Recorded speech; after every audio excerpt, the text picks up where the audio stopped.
नमस्कार मंडळी, श्री स्वामी समर्थ. 23 एप्रिल 2026 वार गुरुवार आणि या दिवशी आलेला आहे गुरुपुष्य अमृत योग. मराठी नवीन वर्षातील पहिला गुरुपुष्य अमृत योग अत्यंत पवित्र दिवस, अतिशय महत्त्वाचा दिवस. तर बघा, आपल्याला आपल्या गुरूंची सेवा करायची आहे. त्याचप्रमाणे या गुरुपुष्य अमृत योगावरती तुम्ही लक्ष्मी प्राप्तीसाठी अर्थात तुमची आर्थिक स्थिती सुधारावी यासाठी काही खास हळदीचे उपाय देखील करायचे आहे. तेच आपण आजच्या या व्हिडिओमध्ये पाहणार आहोत. तर व्हिडिओ स्किप न करता अगदी शेवटपर्यंत नक्की पहा. चला तर मग व्हिडिओला सुरुवात करूया. गुरुवार म्हटलं तर आपल्या सर्वांसाठी खूप महत्त्वाचा वार, गुरुग्रह मजबूत करण्याचा वार. ज्योतिषशास्त्रामध्ये 27 नक्षत्राचा उल्लेख आहे. पुष्य नक्षत्राचं स्वतःचं असं खास वैशिष्ट्य देखील आहे. जेव्हा हे नक्षत्र गुरुवारी येतं तेव्हा त्याला गुरुपुष्य अमृत योग म्हणून ओळखला जातो. या नक्षत्रातील प्रमुख देवता म्हणजे बृहस्पती देव, जे देवांचे गुरु आहेत, आणि हा दिवस ज्योतिषशास्त्रातील सर्वात दुर्मिळ आणि सर्वोत्कृष्ट योग मानला जातो. या दिवशी नवीन वस्तू खरेदी करणं, जमीन, घर, वाहन, सोन्याचे दागिने या गोष्टी खरेदी करणे शुभ मानले जातात. या गोष्टींची खरेदी जर तुम्ही या दिवशी केली तर त्याचे शुभ परिणाम तुम्हाला मिळतात. जर तुम्हाला या दिवशी नवीन व्यवसाय सुरू करायचा असेल तर तुम्ही या दिवशी करू शकता आणि निश्चितच तुम्हाला माता लक्ष्मीचा विशेष आशीर्वाद देखील मिळतो. आता प्रथम जाणून घेऊया की गुरुपुष्य अमृत योग हा कधीपासून सुरू होत आहे. तर 23 एप्रिल 2026 या दिवशी गुरुवार आहे आणि या दिवशी गुरुपुष्य अमृत योग हा रात्री 8:57 पासून ते सकाळी 6:17 पर्यंत असणार आहे. त्यामुळे तुम्हाला ज्या काही सेवा करायच्या आहेत त्या तुम्ही या काळामध्ये करू शकता. तसेच बघा, रात्रीचा जरी मुहूर्त असला तरी गुरुवारी दिवसभरामध्ये तुम्ही काही सेवा केल्या, काही उपाय केले तर निश्चितच त्याचं फळ देखील तुम्हाला मिळणारच आहे. कारण आपण केलेली कोणतीही सेवा कधीही वाया जात नाही आणि त्याचं फळ आपल्याला 100% हे मिळतच असतं. बघा, आपण आपल्या आयुष्यामध्ये अनेक कष्ट करत असतो, खूप मेहनत देखील घेत असतो, पण तरीही त्याला यश प्राप्त होत नाही. आणि अशी जर समस्या असेल तर आपला गुरुग्रह हा कमजोर असतो किंवा आपला कुठला तरी वास्तुदोष, पितृदोष हा दोष असतात आणि ते दूर करण्यासाठी आपण उपाय करत असतो. पण गुरुग्रह जर आपला मजबूत नसेल तर मग आपल्याला प्रत्येक कामामध्ये अडथळे हे येत असतात. त्यासाठी स्वामीचरित्र सारामृत हा संपूर्ण पाठ, एक पाठ म्हणजे काय तर 1 ते 21 अध्याय एका बैठकीत वाचायची. आता अशा पद्धतीने जर आपण दर गुरुवारी एक पाठ केला तर निश्चितच आपला गुरुग्रह मजबूत होण्यासाठी मदत मिळते. या व्यतिरिक्त गुरुचरित्रामुळेही ग्रह मजबूत होत असतो. बघा, वर्षाकाठी एकदा का होईना आपल्या घरामध्ये गुरुचरित्राचं पारायण झालेच पाहिजे. पण गुरुचरित्र जर तुम्हाला करणे शक्य होत नसेल तर कमीत कमी गुरुवारच्या दिवशी गुरुचरित्र अवतरणिका वाचायला हवी. आता गुरुचरित्र अवतरणिका म्हणजे काय तर गुरुचरित्रातील शेवटचा अध्याय आणि या अध्यायात पूर्ण अध्यायांचा सारांश दिलेला असतो, तर तो तुम्ही आवश्यक वाचावा. तर अशा प्रकारे जर आपण सेवा केली तर गुरुग्रह हा मजबूत होतो. या व्यतिरिक्त स्वामी समर्थ महाराजांचे एक माजप, तारक मंत्र, तसेच स्वामींची मूर्ती असेल तर त्यावर पवनमान सुक्तम, पुरुष सुक्तम म्हणून अभिषेक घालणे, या गोष्टी जर आपण नित्यनेमाने दर गुरुवारी केल्या तर 100% वर्षभराच्या आत आपल्याला सकारात्मक बदल दिसून येतात. फक्त या गोष्टीमध्ये सातत्य ठेवणे देखील तितकंच गरजेचं आहे आणि विश्वास असणे देखील तितकंच गरजेचं आहे. तर गुरुवारच्या या झाल्या काही छोट्या छोट्या सेवा. तसेच या योगावर श्रीयंत्राला पंचामृताने किंवा दुधाने आणि नंतर पाण्याने अशा प्रकारे अभिषेक घालायचा आहे. त्यानंतर एका प्लेटमध्ये हे श्रीयंत्र ठेवायचं. प्लेटमध्ये ठेवून झाल्यानंतर त्याची छानपैकी पूजा करायची, हळदी कुंकू अर्पण करायचं, फुलासंत फुल अर्पण करा आणि धूपदीप अगरबत्ती सगळं काही त्या श्रीयंत्राला वळवायचं आहे. आणि त्यानंतर आपल्याला त्या श्रीयंत्रावर कुंकुमार्चन करायचं. कुंकुमार्चन करताना 16 वेळेस आपल्याला श्रीसुक्त म्हणायचं असतं. त्यानंतर 16 वेळेस विष्णू गायत्री मंत्र म्हणायचा असतो, 16 वेळेस लक्ष्मी गायत्री मंत्र म्हणायचा असतो आणि 16 वेळेस कुबेर मंत्र म्हणायचा असतो आणि एकदा व्यंकटेश स्तोत्र म्हणायचं असतं. आणि या सेवा तुम्ही तुमच्या श्रीयंत्रावर करून तर बघा, निश्चितच आर्थिक अडचणी सुटण्यासाठी तुम्हाला 100% मदत मिळणार आहे. बघा, जेव्हा आपण लक्ष्मी माता आणि भगवान विष्णू यांची एकत्रितरित्या सेवा करतो ना, तेव्हा आपल्या संसाराला त्यांचा आशीर्वाद प्राप्त होत असतो. आपल्या आयुष्यातील आर्थिक अडचणी, सांसारिक अडचणी सुटण्यासाठी मदत मिळत असते. आणि त्यामुळे श्रीयंत्राची जर ही सेवा केली तर विष्णू भगवान आणि माता लक्ष्मी आपल्यावर प्रसन्न होत असतात. आणि त्यामुळे ही सेवा तुम्ही आवर्जून करून बघा. आणि त्यानंतर तुम्हाला विष्णू सहस्रनाम देखील पठण करायचं आहे. बघा, त्यानंतर ही सगळी पूजाविधी करून झाल्यानंतर आपल्याला आपल्या देवांसाठी नैवेद्य देखील ठेवायचा आहे.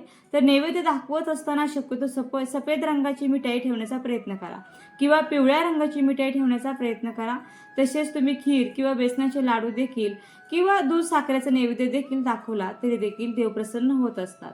बघा, परवाचा गुरुवार का महत्त्वाचा आहे तर गुरुवारच्या दिवशी जेव्हा पुष्य नक्षत्र येते तेव्हा गुरुपुष्य अमृत असं म्हटलं जातं. आता रविपुष्य अमृत किंवा गुरुपुष्य अमृत खूप विशेष मानलं जातं आणि त्यातल्या त्यात गुरुपुष्य अमृत म्हटलं तर या दिवशी आपण जे काही करतो त्याचं दुप्पट फळ हे आपल्याला मिळत असते आणि या दिवशी खरेदी देखील केली जाते.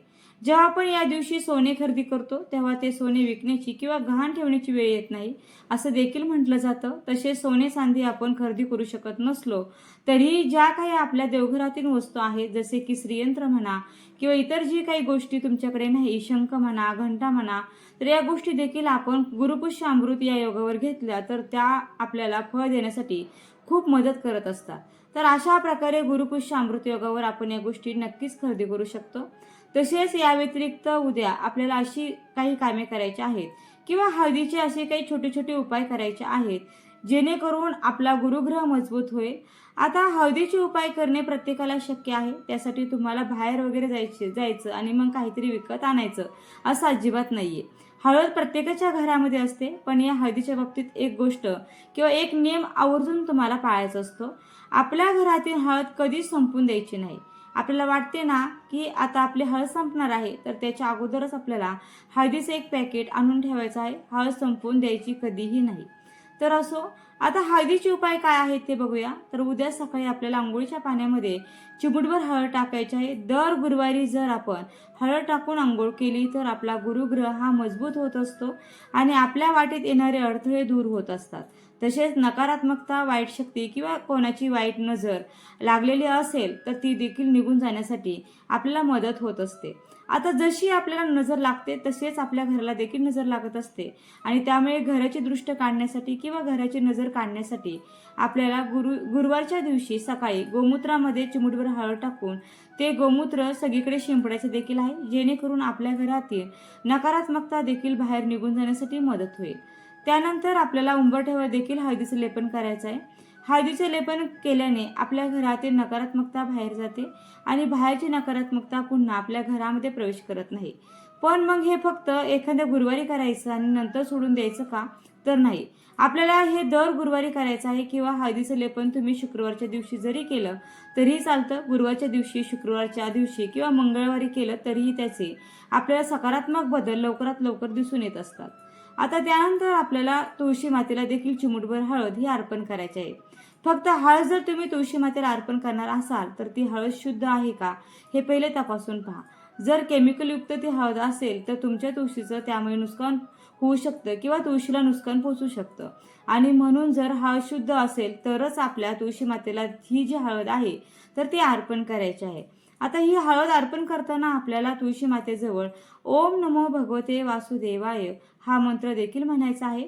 हळद म्हटलं तर गुरुग्रहाशी या हळदीचा संबंध येतो आणि त्यामुळे गुरुग्रहाचा संबंध स्वामी महाराज, दत्त महाराज त्यासोबतच भगवान विष्णूंशी येतो आणि जेव्हा आपण विष्णू भगवानांचं स्मरण करून तुळशी मातेला अशा प्रकारची हळद अर्पण करू तेव्हा लक्ष्मी माता आणि तुळस आपल्यावर प्रसन्न होतात आणि आपल्याला भरभरून आशीर्वाद देखील देतात. त्यामुळे आपल्याला ओम नमो भगवते वासुदेवाय हा मंत्र म्हणायचा आहे. त्यासोबत आपल्याला देवांना देखील हळदीचं लेपन करायचं आहे. म्हणजे काय तर आपण जशी देवांना आंघोळ घालतो तशी आंघोळ घालायची, पण त्यापूर्वी आपण देवांना हळद लावायची आहे. जसे आपण उटणे लावतो ना देवांना तशाच पद्धतीने हळद लावायची आणि त्यानंतर पाण्याने स्वच्छ देव धुवून घ्यायचे आणि मग पंचामृताने आपल्याला देवांना अभिषेक घालायचा आहे. तर अशा पद्धतीने हळदीचं लेपन आपल्याला देवांना देखील करायचं आहे. आता त्यानंतर सूर्याला अर्घ्य देताना आपण एरवी हळदी कुंकू टाकतोच, पण जर तुम्ही टाकत नसाल तर उद्याच्या दिवशी किंवा दर गुरुवारी सूर्याला अर्घ्य देताना त्यामध्ये चिमूटभर हळद टाकायची आहे आणि अशा पद्धतीने हळदीच्या पाण्याने सूर्याला अर्घ्य द्यायचं आहे.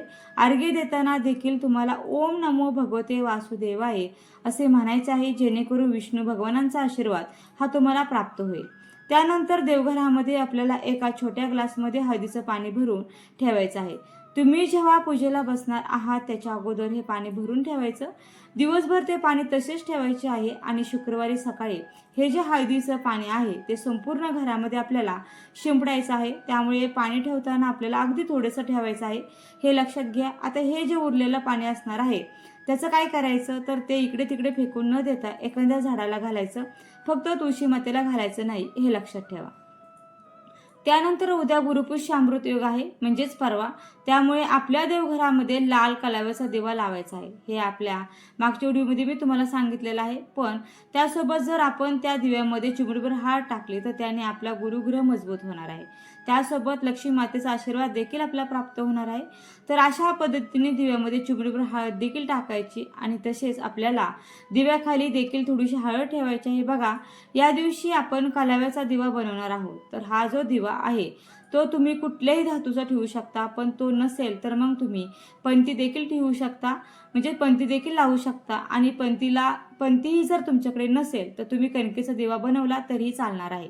कणकेचा दिवा बनवताना त्यामध्ये चिमूटभर हळद टाकायची आहे आणि दुसरा जर दिवा तुम्ही ठेवणार असाल तर मगाशी सांगितल्याप्रमाणे त्यामध्ये चिमूटभर हळद आपल्याला टाकायची आहे.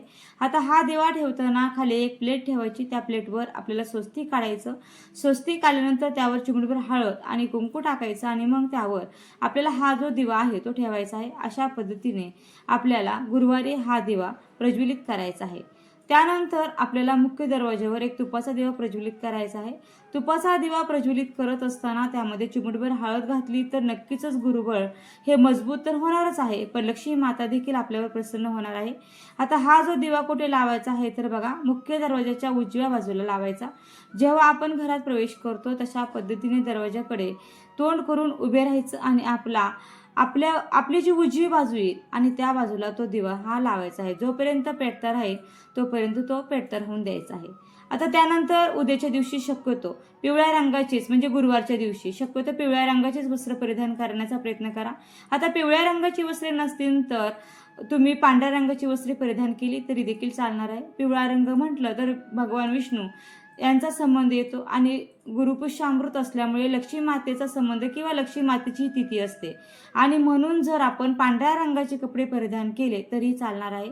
पण इतर वेळेस मात्र गुरुवारच्या दिवशी आपण पिवळ्या रंगाचे कपडे परिधान करायचे आहेत, हे मात्र लक्षात घ्या. त्यानंतर उद्याच्या दिवशी आपण हळदीचे दान देखील करू शकतो. दान नेहमी गुप्तपणे करावं, ज्याला गरज आहे त्यालाच दान करावं. दान केल्यानंतर अगदी गावभर सांगण्यापेक्षा ते दान आपल्यापुरते मर्यादित ठेवावे आणि अशा प्रकारे जेव्हा आपण दान करतो गुप्तपणे तेव्हा त्याचं फळ आपल्याला प्राप्त होत असतं. त्यामुळे तुम्ही उद्या पिवळ्या रंगाच्या वस्तू, पांढऱ्या रंगाच्या वस्तू देखील दान करू शकता. त्यामध्ये हळद जर दान केली तर त्याने देखील तुमचा गुरुग्रह मजबूत होण्यासाठी मदत मिळणार आहे.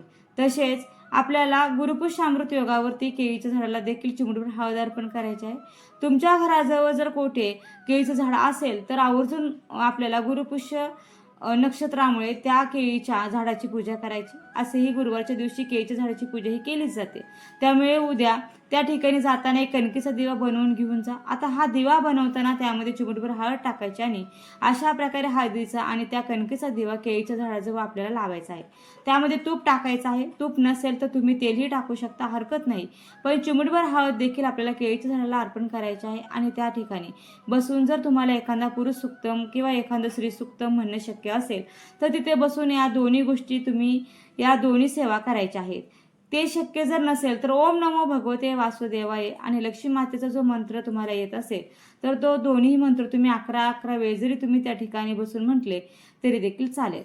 तर बघा, गुरुवार तर आपल्याला परवाच्या दिवशी आहेच, परंतु पुष्य नक्षत्रावर हळदीचे जे छोटे छोटे उपाय करून बघा आणि त्याचा लाभ घ्या. हळद म्हटली तर खूप प्रभावी असते आपली नकारात्मकता घालवण्यासाठी, तसेच घरातील वातावरण सकारात्मक करण्यासाठी देखील हळद खूप महत्त्वाचे ठरत असते.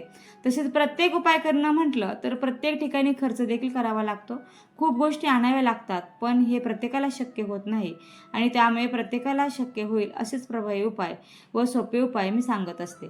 तर हा माहितीपूर्ण व्हिडिओ तुम्हाला आवडला असेल तर व्हिडिओला नक्की लाईक करा, शेअर करा व चॅनलवरती नवीन असाल तर चॅनलला सबस्क्राईब करायला मात्र अजिबात विसरू नका. व्हिडिओ शेवटपर्यंत पाहिल्याबद्दल अगदी मनापासून तुमची खूप खूप आभारी आहे. धन्यवाद. श्री स्वामी समर्थ. जय जय स्वामी समर्थ. रामकृष्ण हरी. जय जय रामकृष्ण हरी.